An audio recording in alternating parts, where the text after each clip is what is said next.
पातंजल योग दर्शन में ईश्वर के विचार को समझने के लिए 3 भागों में हमें देखना चाहिए।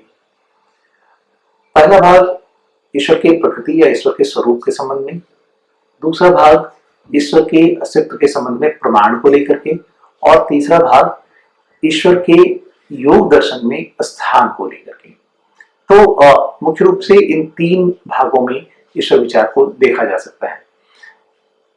आज के इस वीडियो में मेरा मुख्य ध्यान ईश्वर की प्रकृति पर केंद्रित है और इसी मुख्य विषय पर हम बात करने जा रहे हैं। समाधिपाद के 23वें सूत्र में ईश्वर की पहली बार चर्चा पातंजल योग सूत्र में किया गया और यह कहा गया कि ईश्वर प्रणिधान द्वार।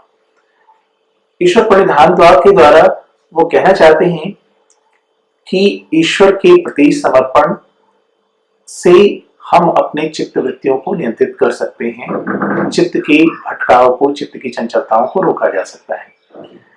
24वें सूत्र में आकर के वो कहते हैं, क्लेश कर्म विपाक आशय परामृष्ट पुरुष विशेष ईश्वर। इस सूत्र के माध्यम से वह ईश्वर के स्वरूप के बारे में स्पष्ट रूप से अपनी बातों को रखते हैं। यहाँ पे ध्यान देने की बात यह है कि इस सूत्र में 6 पदों का प्रयोग किया गया है। क्लेश, कर्म, विपाक, आशय, अपरामृष्ट और पुरुष विशेष। इन 6 पदों को, उनके ईश्वर के स्वरूप को समझने के लिए इन 6 पदों को समझना जरूरी है।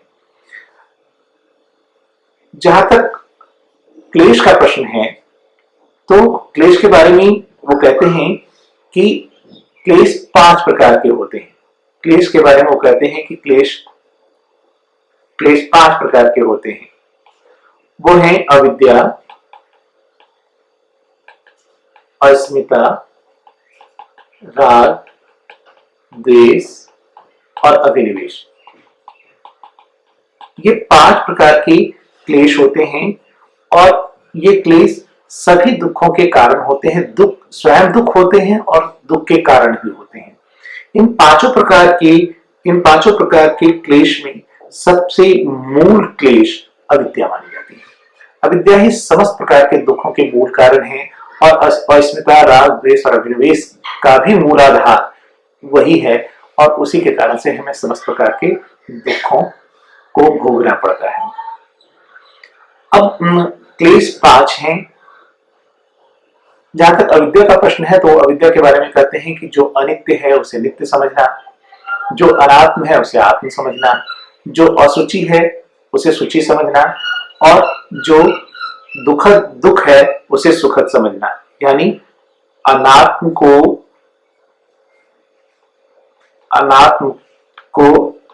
आत्म समझ लेना, अनित्य को नित्य समझना,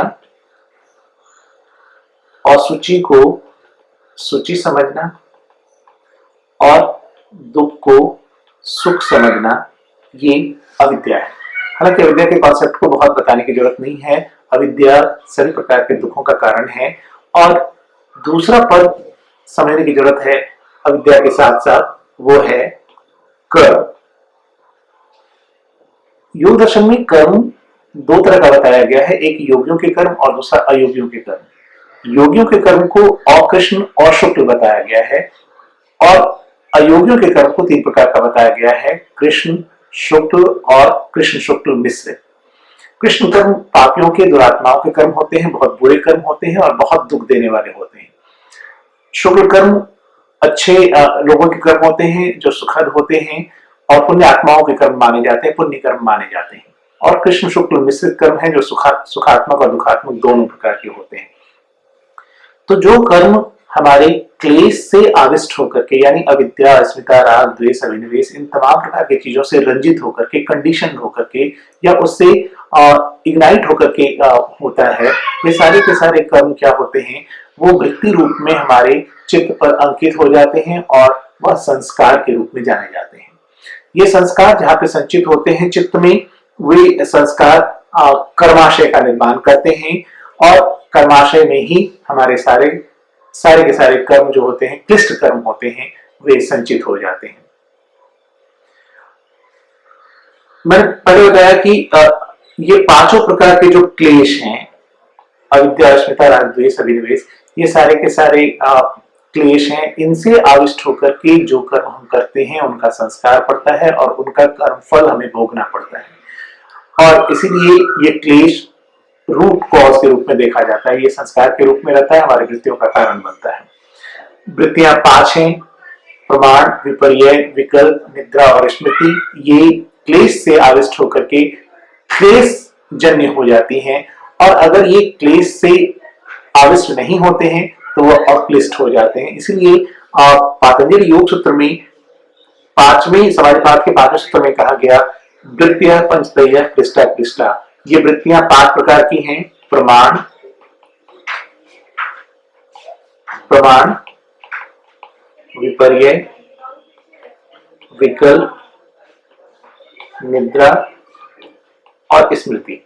ये पांचों प्रकार की जो वृत्तियां होती हैं, ये आविष्ट होकर के, क्लेश से आविष्ट होकर के संस्कार बनते हैं, और कर्माशय में ही ये संस्कार संचित होते हैं, और इन्हीं का कर्म फल हमें भोगना पड़ता है। अब तीसरा कॉन्सेप्ट है कर्माशय, आशय, जिसको तीसरा पद के रूप में देख रहे हैं। आशय का मतलब होता है जहां पे हमारे संस्कार जो हैं संचित हो जाते हैं, जहां पे स्टोर होते हैं, वो हमारा कर्माशय होता है।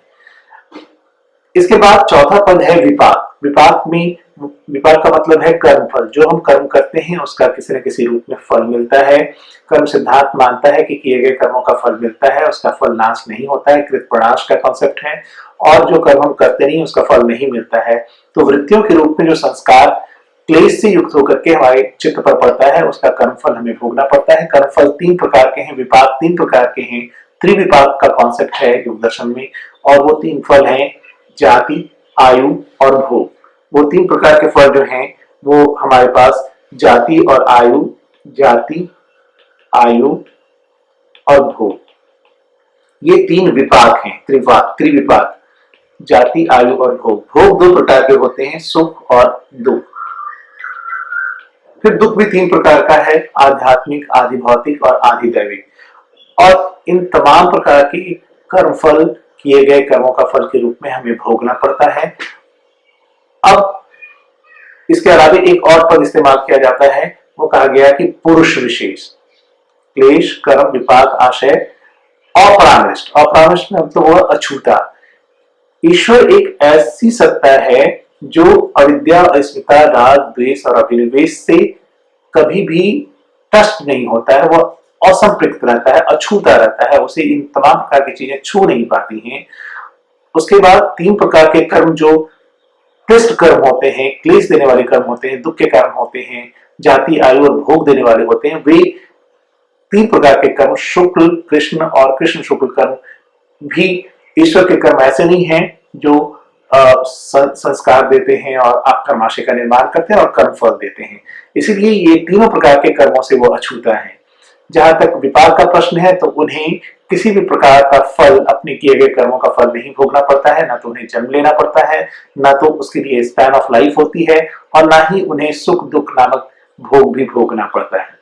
और जब वो कर्म करते हैं तो उनका कर्माशय का निर्माण नहीं होता है। इसीलिए कहा गया कि क्लेश, इसीलिए पहले 24वें सूत्र में कहा गया कि क्लेश, कर्म, विपाक, आशय, प्राविष्ट, पुरुष विशेष ईश्वर। ना तो वो क्लेश से युक्त है, ना तो कर्म, ना तो विपाक, ना तो आशय, ना इन तमाम प्रकार की चीजों से वो अपरामृष्ट है, अछूता है। इस रूप में ईश्वर के ऊपर विचार किया गया है। इसके अलावा ज्ञान की पराकाष्ठा के रूप में ईश्वर की सत्ता को स्वीकार करते हैं, और इसके कई प्रमाण भी दिए जाते हैं। प्रमाण के बारे में कई चर्चाएं हैं जिसकी चर्चा हम आगे करेंगे, लेकिन तत्काल इतना ही कि ईश्वर सृष्टिकर्ता, पालनकर्ता और संहारकर्ता के रूप में योग दर्शन में नहीं देखा गया है। हालांकि बाद के व्याख्याकारों ने इसे निमित्त कारण के रूप में प्रकृति और पुरुष के संबंध को बनाने के लिए एक पुरुष विशेष की सत्ता के रूप में देखे हैं। पुरुष विशेष इसलिए कहा गया क्योंकि ये एक अनोखी सत्ता है जो क्लेश, कर्म, विपाक, आशय से नहीं गुजरता है।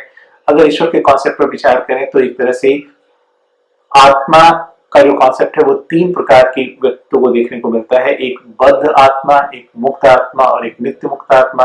बद्ध आत्मा वो है जो भी बंधन में है और अपना कर्म फल भोग रहे हैं।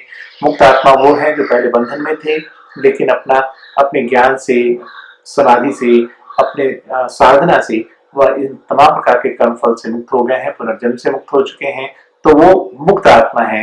लेकिन ईश्वर एक ऐसी सत्ता है जो कभी बंधन में नहीं पड़ता है और ना ही उन्हें मुक्त होने की जरूरत होती है, क्योंकि वो सदैव सर्वदा नित्य मुक्त सत्ता है और इसी रूप में ईश्वर की कल्पना की गई है। चूंकि वो नित्य मुक्त सत्ता है तो कोई दो सत्ता नहीं होगी, वो अकेला सत्ता है, अनोखी सत्ता है और ऐसा कोई दूसरा हो ही नहीं सकता है। और इसीलिए वह क्या है, वह नित्य है, वह शाश्वत है, वह नित्य है, शाश्वत है। यहाँ पे बताया भी गया कि वह गुरुओं के गुरु है।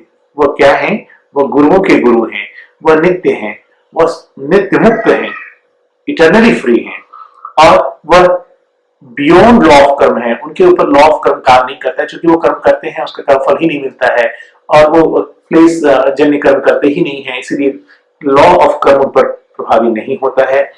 लेकिन वह एक ऐसी सत्ता है जो सृष्टिकर्ता, पालनकर्ता, संहारकर्ता ना होकर के भी एक बहुत ही महत्वपूर्ण सत्ता है। और योग दर्शन में ईश्वर की कल्पना बहुत ही कमजोर कल्पना नहीं है कि वह सृष्टिकर्ता नहीं है तो कमजोर है, ऐसा नहीं है, बल्कि वह सर्वशक्तिमान है, सर्वशक्तिमान है, सर्वज्ञ है, सर्वशक्तिमान है और सर्वव्यापी है।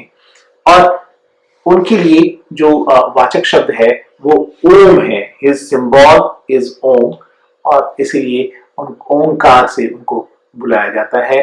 और वही पुरुष विशेष सत्ता अगर हमारे डिवोशंस का केंद्र होता है, हम वैसी ही सत्ता का एक तरह से ध्यान करते हैं। इसलिए ईश्वर के बारे में कहा गया कि ईश्वर एक ऐसा तत्व है जो ध्यान के लिए सर्वोत्तम एंटिटी के रूप में जाना जाता है। उन पर ध्यान करना सबसे सर्वश्रेष्ठ माना जाता है और उनके ध्यान से हम अपने तमाम प्रकार के विघ्नों को दूर कर पाते हैं। वह एक तरह से विघ्नहर्ता के रूप में स्थापित हैं। हमारे तमाम बुरे कर्मों का फल तो वो नहीं हटा सकते हैं, लेकिन एक तरह से हमारे विघ्न, रास्ते के विघ्न, साधनाओं के, अभ्यास के जो विघ्न हैं उन्हें दूर करने में मदद करते हैं। और इसी रूप में ईश्वर के स्वरूप की विवेचना की गई है। धन्यवाद।